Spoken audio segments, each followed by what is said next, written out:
Okay, guys, to further explain the standard cabinet,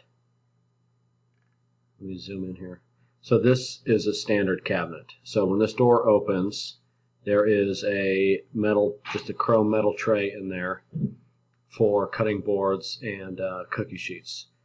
This spice pull-out, we could just do a drawer on top and a door below, or do a spice pull-out. It would look the same as this cabinet, obviously, if we just put a drawer here. And if you don't want the spice pull-out, that's fine.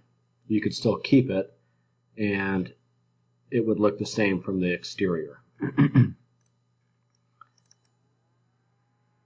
So if we click on this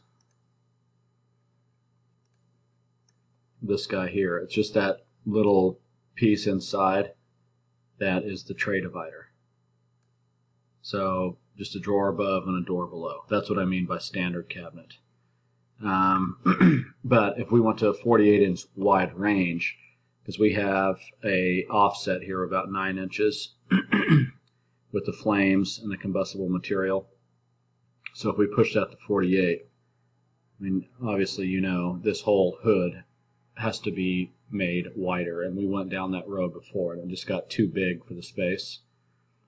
So if we could make this work, that would be easiest. And as far as the island, right here, drawers in the middle, doors with pull-outs behind the doors, and then this sink cabinet here. Let me twist this around. So these doors need to be cut down. Typically it's about 10.5 inches that we need to shorten the doors for the apron sink if we're going to do that. So anyway, that's my clarification for you. And this is where we're at right now.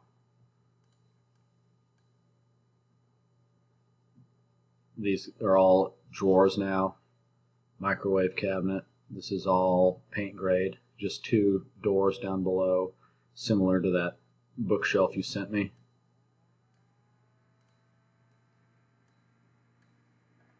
And then the coffee bar on